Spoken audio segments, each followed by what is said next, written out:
Se você não viu a primeira parte desse bate-papo delicioso que a gente teve com o Furlani, não tem problema. A gente falou muito sobre o que aconteceu nos bastidores do Omelete na nossa primeira conversa, e agora aqui você vai poder ouvir um pouquinho mais sobre os impactos de todo esse momento que a gente está vivendo no mundo do entretenimento, como fica o cinema, como ficam os quadrinhos. Então, se prepare e escuta a gente até o final, que vai ser muito legal. E aí agora a gente vai um pouquinho para fora. Eu percebo por mim, eu não assisti a série, desculpa, Uhum. Dani. Imagina. Eu não, eu brinquei no outro episódio que eu falei, cara, a Andresa não tem assunto para falar comigo, ela assiste filme. E assim, há alguns anos, eu falei, eu só sou consumidora de filme. E eu sou péssima também para gravar nome de ator, enfim. Vamos lá.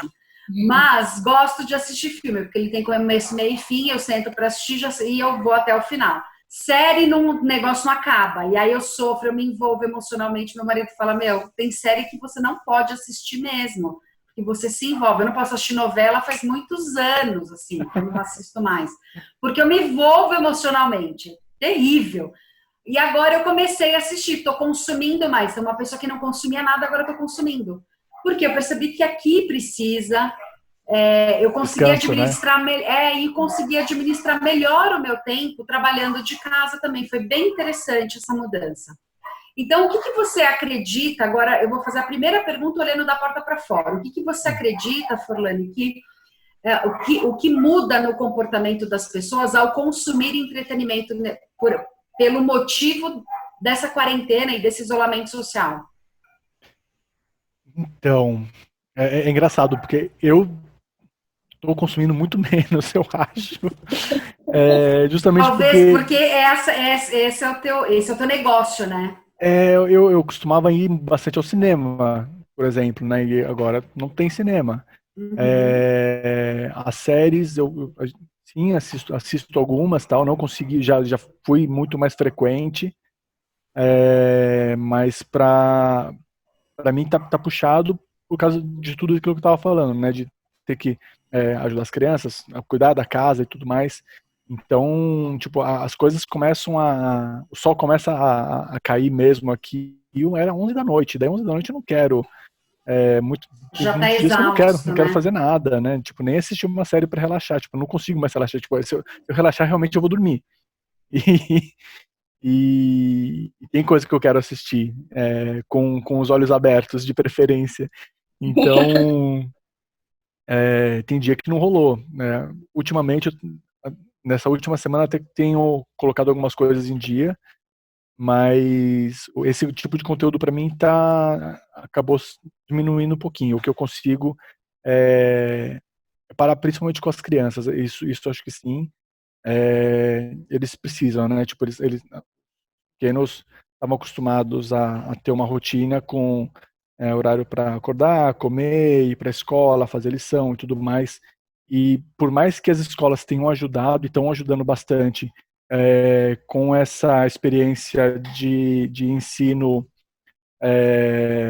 emergencial remoto, né, que eu aprendi ontem que a gente não deve chamar isso de EAD, porque não é um ensino à distância, e ensino à distância é uma coisa diferente, é o que está sendo, a gente está realmente tapando o buraco aí, e é muito, muito importante para as crianças terem esse momento agora, eles precisam ter um pouquinho de rotina, né, assim como a gente também, né, a gente consegue como a Adriana estava falando, né, de ter uma rotina, a gente consegue até parar no final do dia e assistir uma série.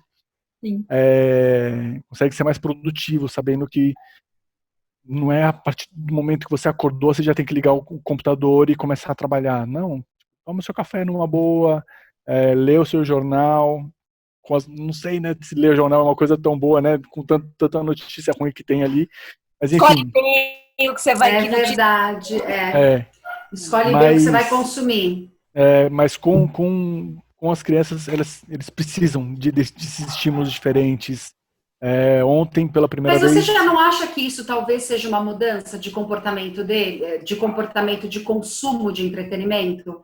Então, assim, porque nós estamos mais em casa, cuidando mais dos nossos filhos, talvez a gente esteja abrindo mão Uma mudança de comportamento que você já trouxe aqui, que é a redução de, bom, eu não estou indo ao cinema, não consigo, porque o isolamento não me deixa fazer isso, mas dentro de casa, como é que eu consumo? Então, esse consumo mudou para um entretenimento adulto para um entretenimento infantil, por exemplo.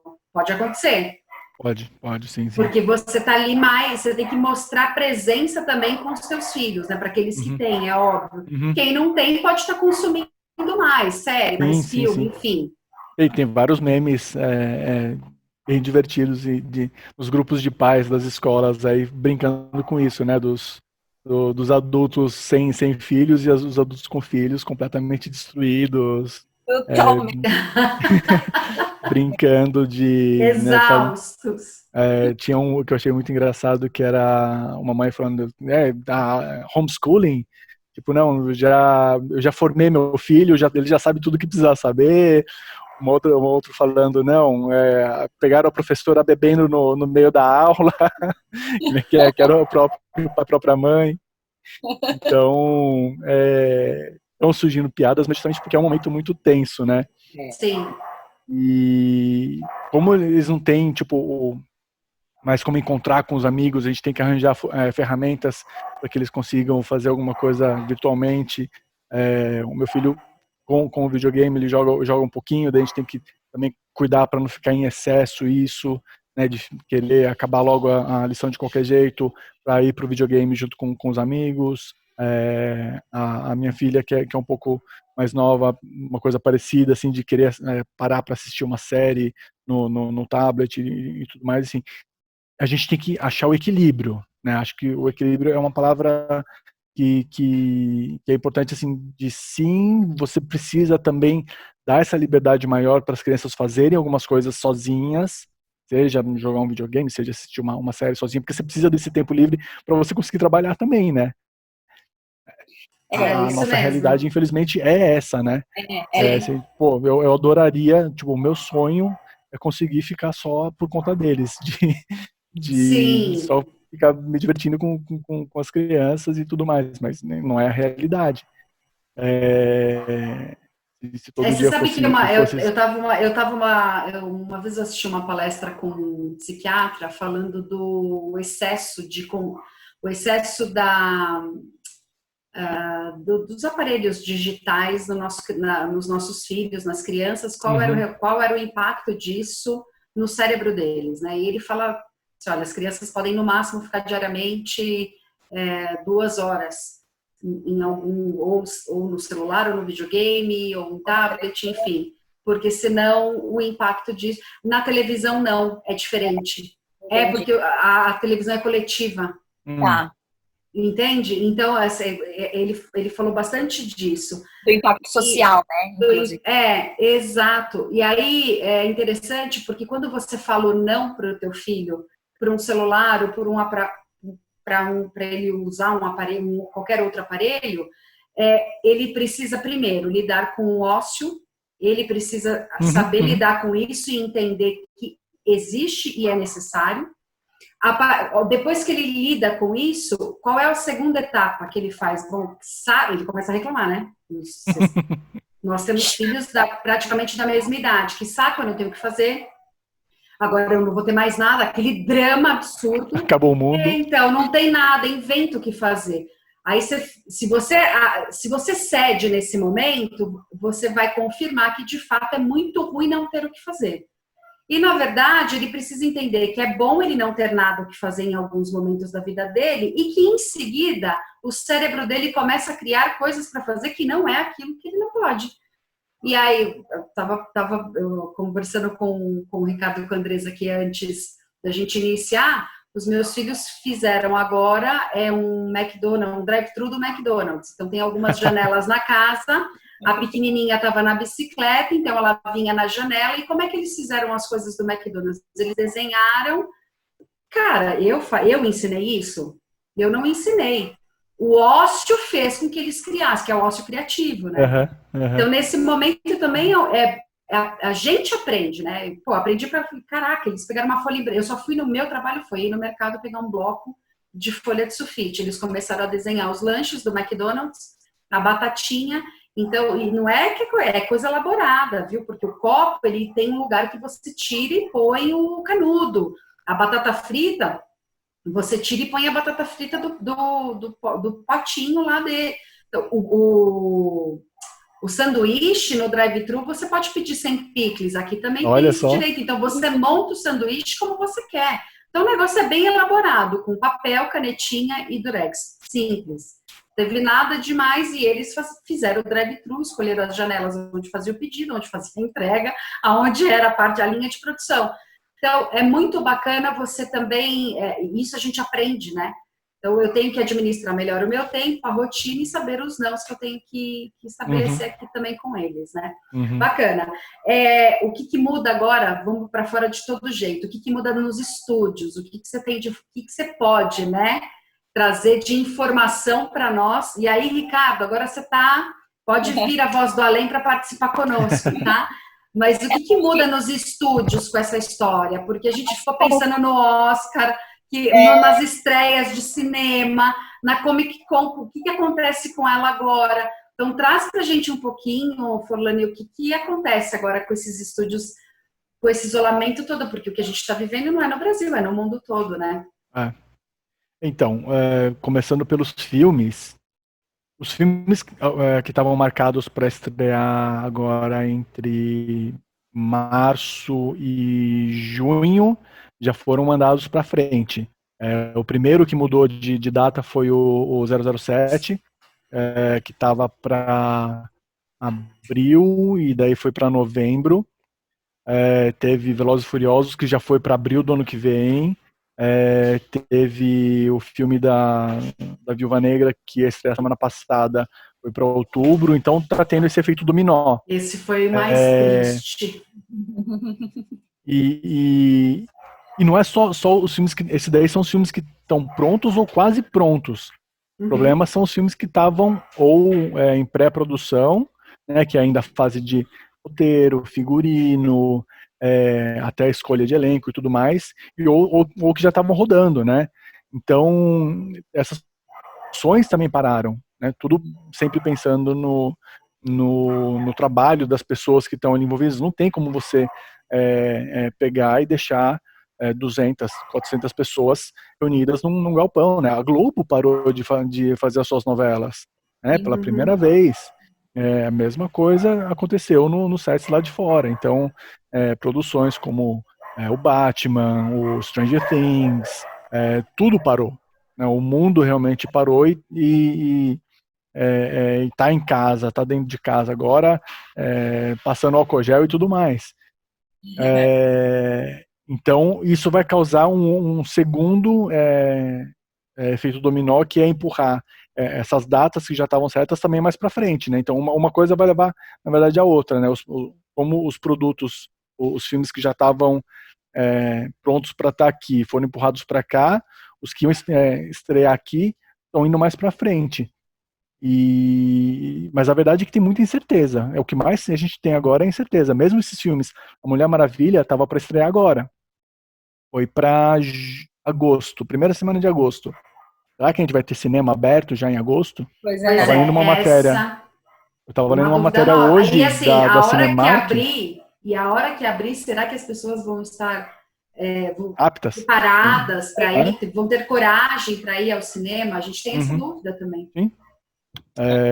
A Cinemark, eu estava vendo hoje uma matéria hoje de manhã falando que eles esperam reabrir os cinemas, isso é matéria gringa, né? Então é uma coisa mundial, no comecinho de julho, principalmente nos Estados Unidos, que eles estão um pouquinho mais na frente, né, adiantados em relação a gente na curva, né? Eles teoricamente já passaram ou estão passando pelo pior momento agora, a gente não chegou nisso ainda.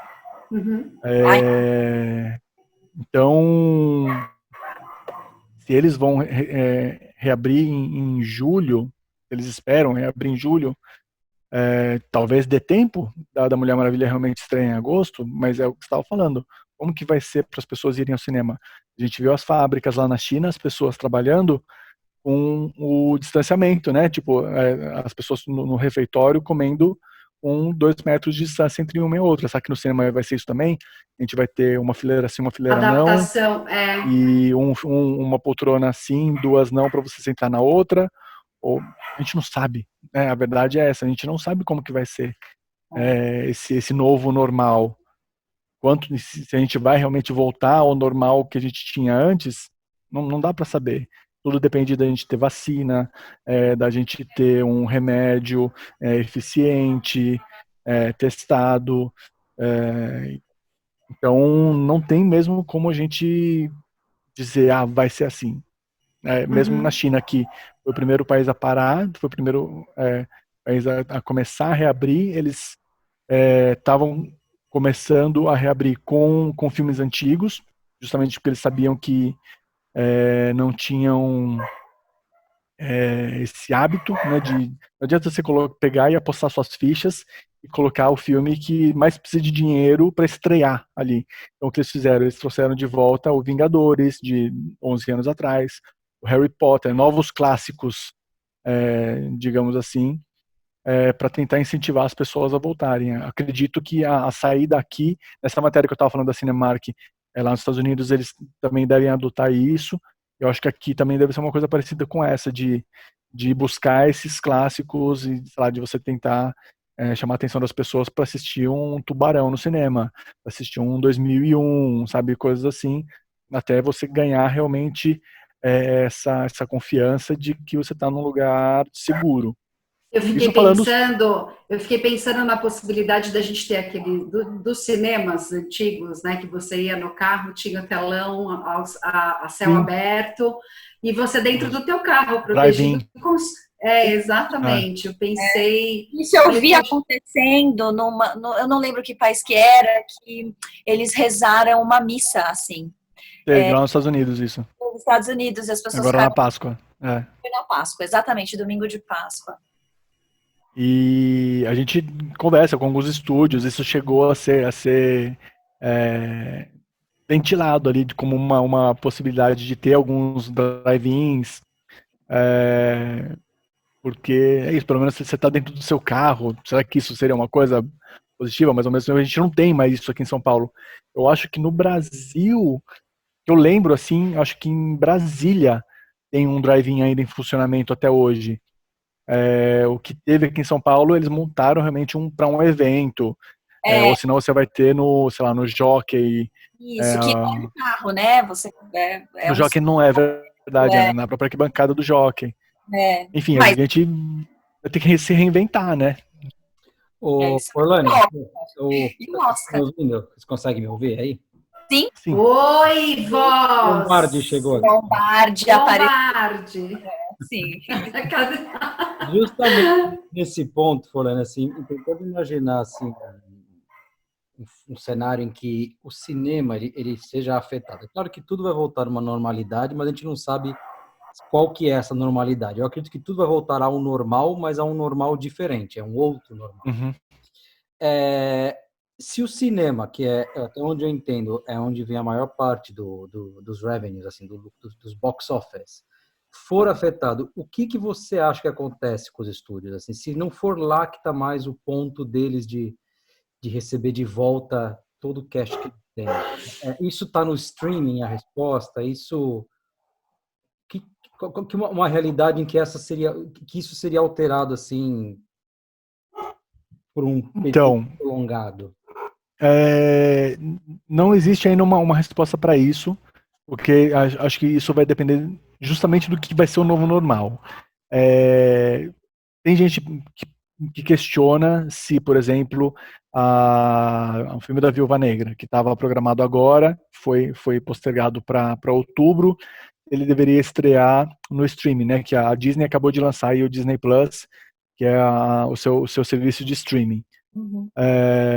Eu acho que não, porque o que acontece? Um filme com a Mulher Maravilha, a mesma coisa. Mulher Maravilha, a expectativa dele é de fazer mais de $1 bilhão só na bilheteria do cinema globalmente. Não tem hoje como você imaginar um filme fazendo esse tanto de dinheiro com streaming. Mesmo que ele entrasse, vamos pensar, no mercado brasileiro, ele entrasse no Now, mais Google Play, mais Apple TV, né, nesses canais que tem um vídeo on demand, mais pagos, né? Não estou falando de Netflix, de Amazon Prime, que você paga uma assinatura e pode assistir tudo. E o próprio Disney Plus também é assim. Estou falando de você pagar avulso pelo filme. É um dinheiro diferente. Aquilo ali você vai pagar os seus 14, 15 reais, você vai poder assistir aquilo como a gente fazia com VHS, com DVD, com Blu-ray. Você vai assistir todo mundo da sua casa. É diferente de você conseguir ganhar 100 reais em uma tacada só, se você vai com a sua família inteira pro cinema. Eu pensei Entende como o dinheiro já é diferente? Mas aí, será que talvez não abra também a possibilidade de mais pessoas, mais casas e mais famílias consumirem isso? Porque eu pensei exatamente, falei, cara, agora não vai pagar por pessoa. Eu ia comentar, mas talvez esse costume mude, que as pessoas comecem a adquirir mais, ter mais o mindset de querer comprar o filme para assistir em casa, começar a investir mais em TVs maiores, em projetores para a própria casa, entendeu? E mesmo os estúdios, assim, talvez eles comecem a focar menos no gasto, então menos filmes assim, James Cameron, explosões, e mais ideias simples de ser executadas, mais coisas que, por exemplo, assim, Cães de Aluguel, uma coisa que passa dentro de um cenário. Então também o que você acha? Talvez o cinema também comece a olhar um pouco mais na economia da produção e mais para a ideia também. Isso é uma coisa que eu queria ver. O que você acha disso?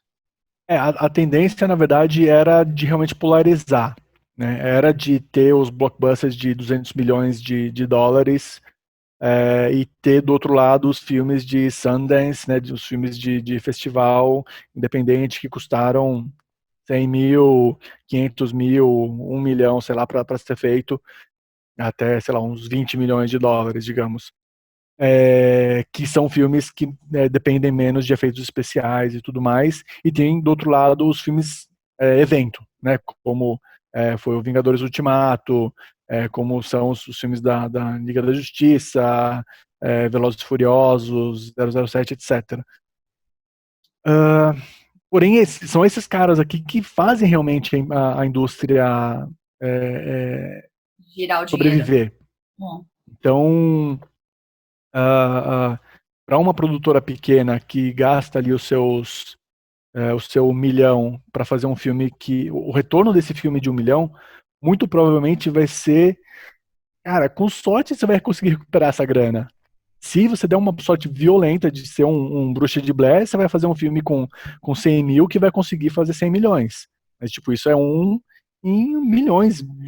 Literalmente é isso, né? Tipo, são pouquíssimos os filmes que conseguem ser tão baratos, que conseguem chegar a tanta gente, assim. O mais normal é realmente você ter filmes que custam muito dinheiro de marketing para conseguir chegar em muita gente. E daí sim conseguir recuperar esse dinheiro. A indústria já perdeu muito dinheiro quando deixou de ter a mídia física em casa. Então, antes a gente tinha a janela do cinema, 3 meses depois você tinha a janela da locação. Então, 3 meses depois os filmes chegavam para as locadoras com VHS, DVD, Blu-ray. E depois de 6 meses você podia comprar esse DVD Blu-ray para você ter na sua casa. Então você ganhava 3 vezes, daí depois o filme ainda era vendido para pay-per-view e era vendido para TV aberta, né? TV fechada e TV aberta. Hoje o que a gente tem de janela? A gente tem o cinema, pode ter o VOD, né? Que é o Now, a Google Play e a Apple. A gente pode ter uma venda para o streaming, tipo Netflix, tipo a Amazon e tudo mais, Amazon Prime. E, cara, quantas são as pessoas hoje que compram ainda o filme, né? Diminui muito. Eu tenho aqui um monte de filme aqui em casa, mas faz tempo que eu não compro mais. Eu estava procurando, na verdade, Cocoon. ontem, porque eu queria assistir com as crianças. Não Nossa, tem demais esse. não tem nenhuma plataforma de streaming e eu vou ter que comprar um DVD. Não sei aonde ainda. Jura que não tem? Não tem. Cara, Mas eu fiquei esse é um super feliz porque eu clássico. achei Um Robô em Curto-Circuito. Vai ser o que a gente vai assistir nesse fim de semana aí. É a estreia do final de semana. Lançamento. Quando a gente estava falando disso, a gente estava falando justamente. É muito interessante, né? Se a gente pensar no episódio da semana passada, o nosso convidado falou isso. Na verdade, o Covid só veio nos alertar de coisas que a gente já deveria estar fazendo. A gente já tem que lavar a mão, a gente tem que ficar com os nossos filhos em casa. Então não tem dessa, agora que você está em casa, aproveita com seus filhos. Pô, mas peraí, você não aproveitava com seus filhos? Como não curtia a sua família? Então tem o movimento das ondas, né? Como a moda. Tava pensando nisso quando a gente estava conversando. Cara, até um tempo atrás, pochete era uma coisa horrorosa. Hoje é super in você usar uma pochete. Continua sendo horrorosa, mas tá in. Boa! Polane, alguns amigos vão me odiar por isso. Mas... Péssimo! Então, quando o Ricardo falou dessa história do cães de aluguel, por exemplo, que é você valorizar a ideia, né, o roteirista, a construção de uma ideia. Então, olha, campo também a gente pode ter de descobrir outros talentos, outras competências. Isso é maravilhoso. A minha experiência hoje, eu sou um comprador voraz de quadrinhos. Não vou falar que eu sou um leitor voraz, porque eu compro muita coisa, minhas pilhas, na verdade, estão pela casa inteira aí. Essa é uma das coisas assim, que eu tenho feito mais. Eu tenho conseguido tirar um pouquinho mais os gibis para ler, para realmente ler e depois guardar direitinho lá. E eu não compro os blockbusters de quadrinhos. Eu não vou mais atrás do que são os heróis, né? Tipo de Batman, Vingadores, X-Men, etc.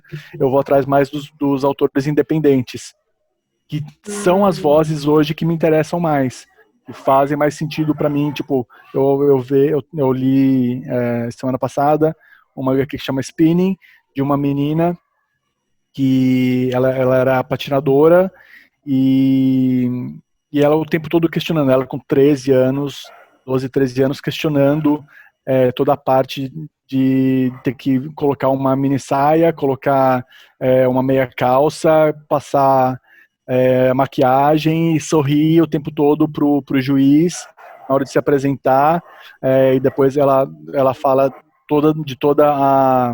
Ela falou assim, eu já sabia que eu era gay há muito tempo, não sei o que, mas toda a descoberta que ela tem que fazer de qual o momento certo, se é que existe um momento certo de sair do armário e tudo mais, enfim, sabe, são histórias completamente diferentes, autorais, muitas biográficas, é esse tipo de história que hoje me deixa mais feliz de ler, me deixa mais curioso, me atiça mais a minha curiosidade do que ver o que está acontecendo com o Batman, entendeu? Que está aí já há 75 anos, 70, acho que é isso. E, enfim, a história já foi contada e recontada e sei lá, eu adoro, é um dos meus personagens favoritos ainda, mas não é mais o que eu corro para ler hoje. Eu me interesso mais nas coisas independentes. Espero que o cinema siga por essa mesma linha de achar novas vozes, de valorizar filmes que sejam menores, mas tragam, né? Dando alguns exemplos disso, eu estava separando algumas coisas para assistir e também eu vou muito mais nessa linha. Até porque acho que os blockbusters eu já assisti, eu tive a oportunidade de assistir no cinema. E daí eu vou atrás dos filmes que eu perdi, são os filmes que ficam muito pouco tempo, né, em cartaz. Tem lá o filme da... Ai, caramba, esqueci o nome dela agora. Que fez a 13.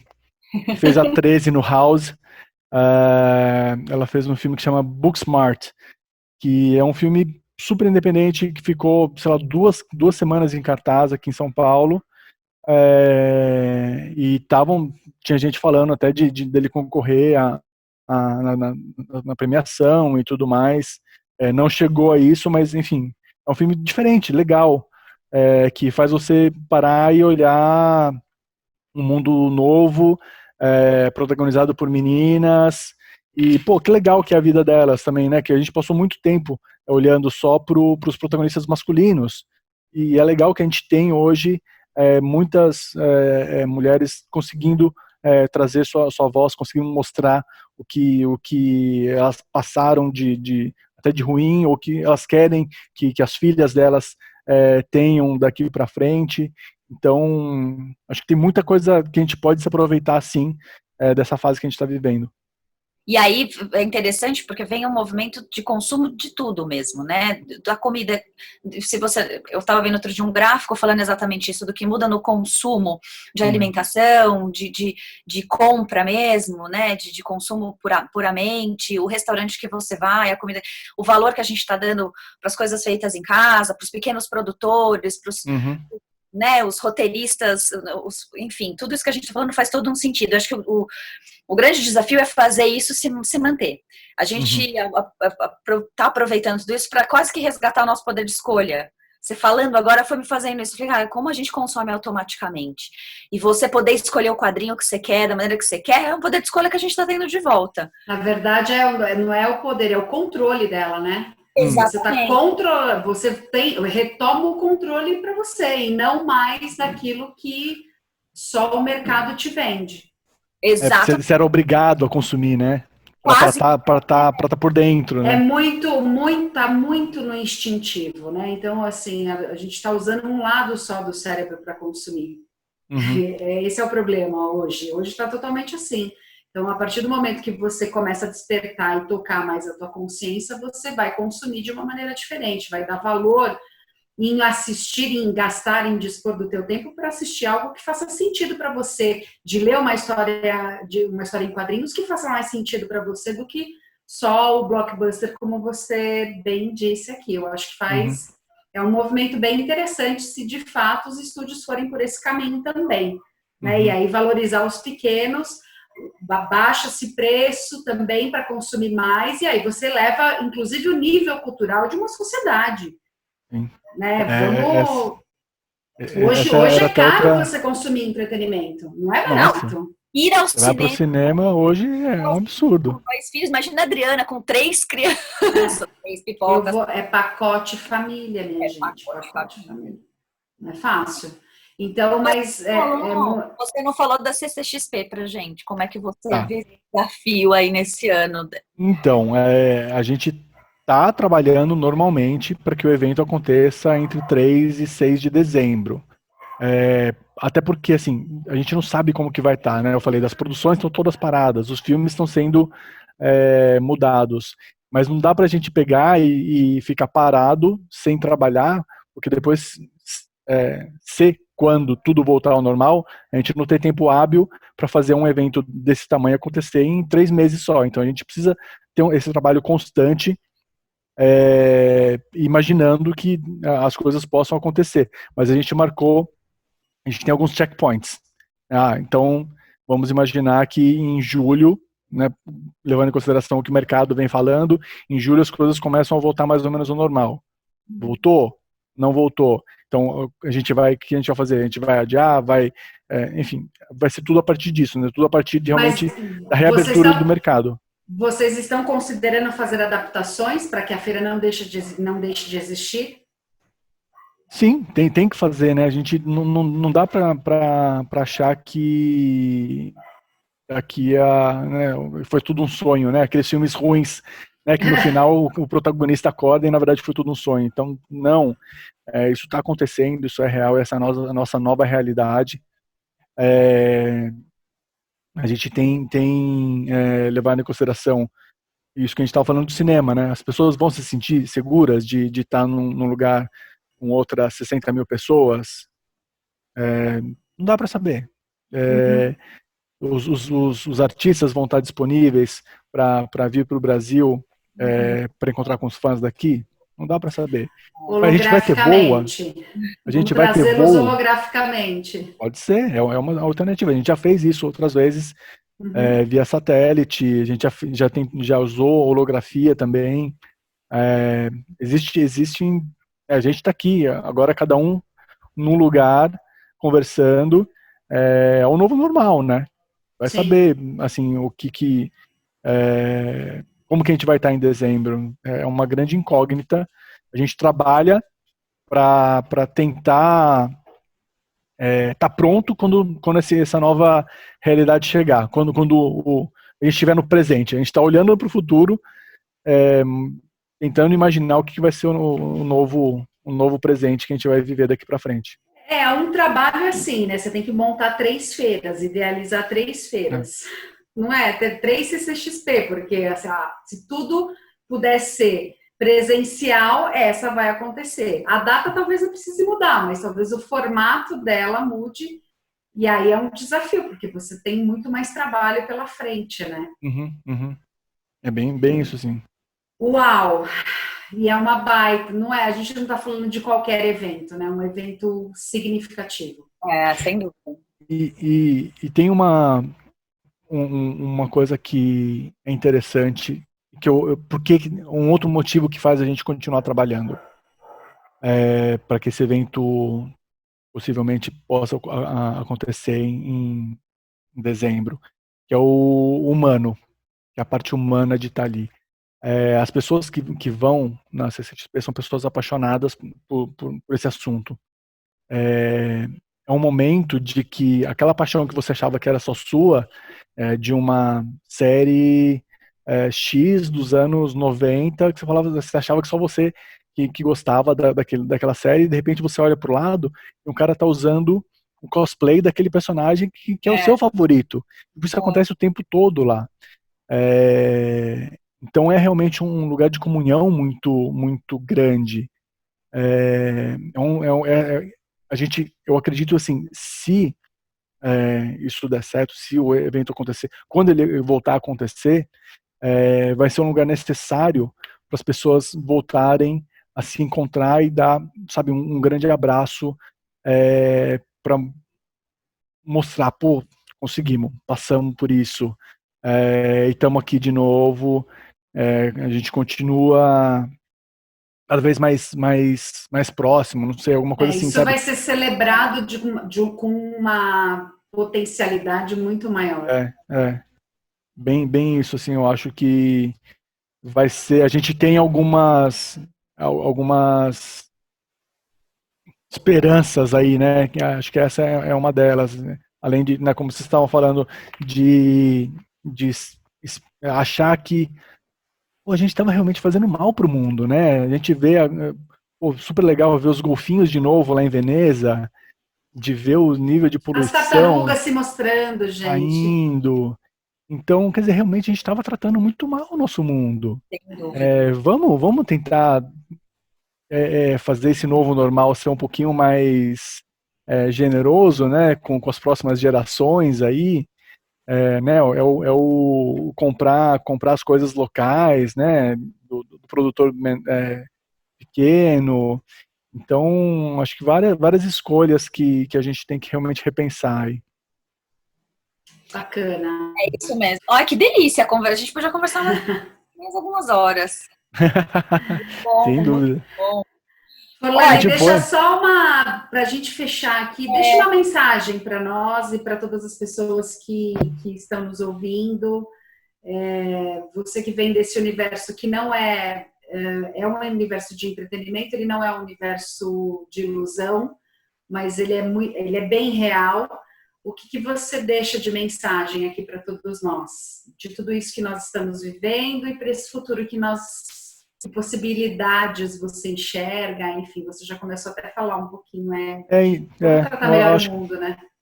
Acho que a mensagem que eu queria, o mundo, né, o novo normal que eu gostaria era justamente esse de a gente poder estar mais próximo um do outro, poder ajudar mais o próximo.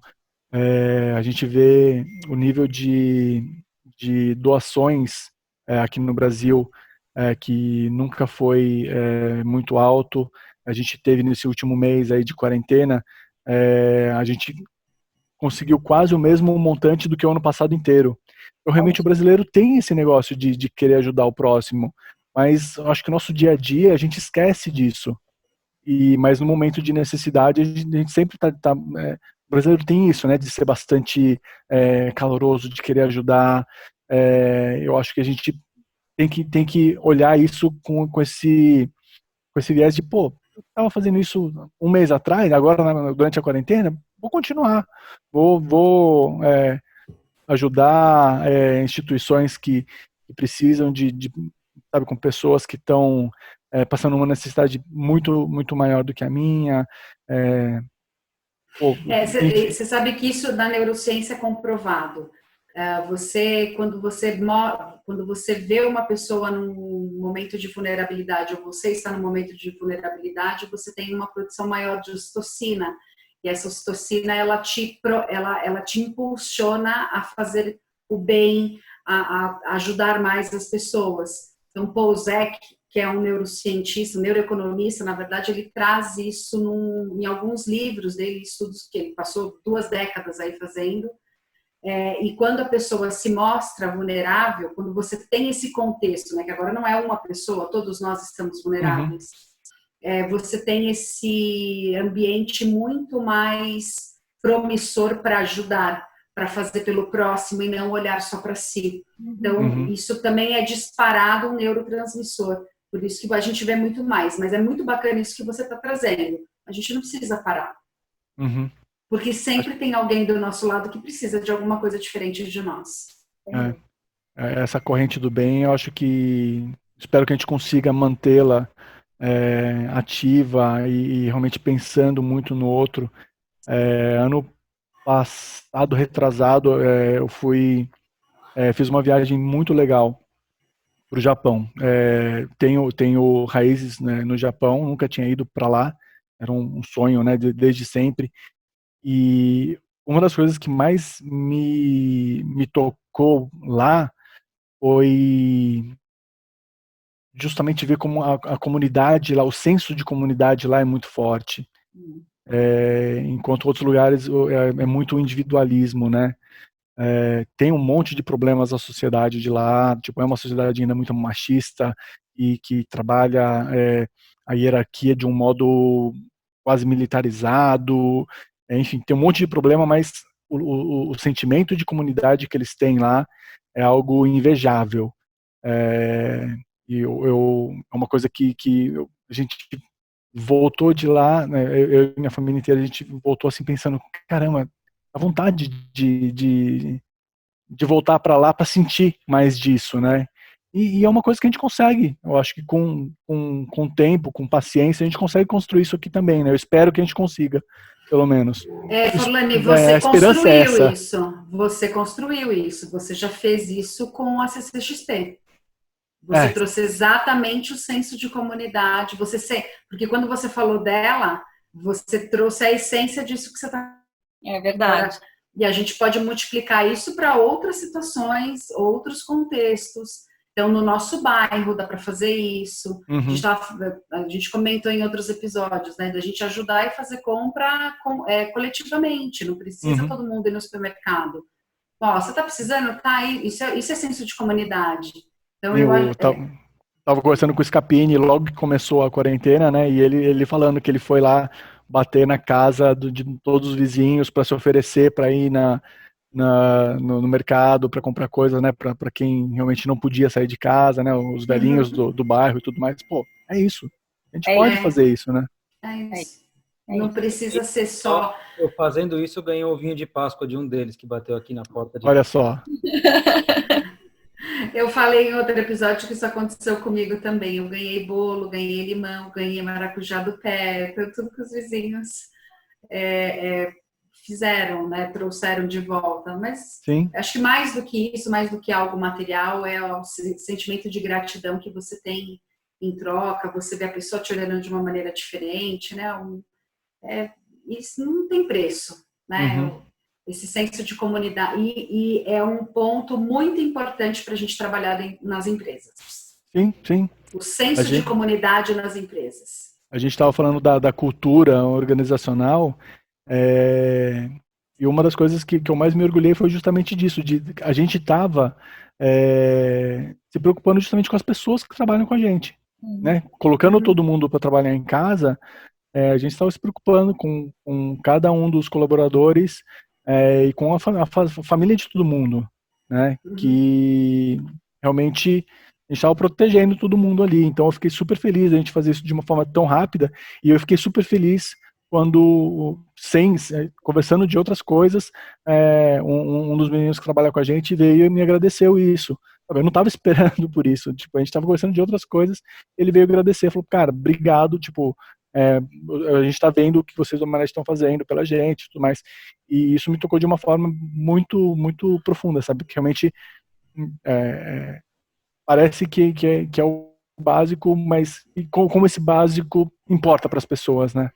Toda atitude mais humana toca o coração de alguém. Isso é fato. Uhum. Quanto mais humanos, a gente consegue tocar mais as pessoas. Consegue tocar aqui e aqui, né? Com certeza. Uhum. E aí essas pessoas trabalham e se movimentam de uma maneira diferente. Uhum. Muito bom. Mais alguma... Ufa, passa... o ensaio foi bom? Podemos gravar agora? Vou gravar. Muito bom, Marcelo, foi uma delícia conversar com você, conhecer um pouco do teu universo dentro de casa, teu universo fora de casa também. Então foi muito gostoso esse bate-papo e saber que todos estão, o mundo todo está buscando respostas que ainda não tem, que a gente tem que esperar, vamos viver o hoje. Eu conversei isso com algumas pessoas essa semana, que os nossos planejamentos, eles estão sendo mais curtos. Né? Então, não adianta eu fazer planejamento para daqui a um mês, eu não sei o que vai acontecer.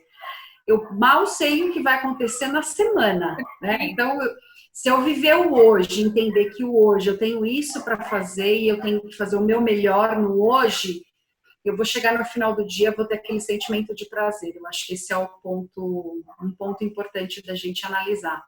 Muito obrigada pelo teu tempo, por ter parado aí com as meninas, o estudo das meninas. Agora você vai ter um outro turno agora, né? Sim. Com elas. Mas obrigada, viu? Obrigada, Ri, por ter feito a ponte aí também com a gente e nos apresentar o Marcelo. E conte conosco, viu? Aquilo que você precisar no Omelete, enfim, com o teu time.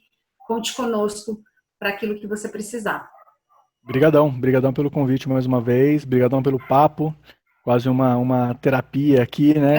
De conseguir conversar tudo isso. É legal justamente porque nesses momentos você para e olha também em retrocesso tanto de coisa que já aconteceu, né? É uma terapia mesmo, então faz bem falar uma coisa que eu aprendi muito tardiamente, o tanto que a terapia faz bem. Pois é. Faz bem mesmo, e aí você vê o quanto você é grato, né? Quantas coisas nós temos para agradecer, né? Isso é um sentimento muito gostoso. Uhum. Muito bom. Certo? Uma ótima jornada aí para você, que esses desafios de fato tragam bons resultados. Dolorosos, mas bons resultados. Sim, brigadão. Vamos lá. Todo mundo agora passando álcool gel. Aqui de longe. Sim. Se higienizando. Muito bom. Então, obrigada, viu? Um beijo. Valeu. Bom final de semana aí, boa semana para vocês, para a família toda e para o time. Ri, obrigada, viu, pela tua participação, nosso Lombardi predileto, nosso quarto elemento e o quinto Beatle. É isso aí, gente. Obrigadão aí para todos aí. Até mais. Tchau. Tchau, valeu. Muito bom essa conversa, hein, Dri? Foi ótimo receber o Furlani aqui. Foi uma conversa muito gostosa, muito grata por ele ter participado aqui conosco e grata a vocês também que nos ouviram até o final. E lembrando que agora o Quintas Mais Humanas tem em podcast, então você pode clicar aí no link que está na descrição abaixo e dê o seu like se você gostou, se inscreva no canal, sinetinha também para os próximos episódios. Até a semana que vem, até mais. Tchau.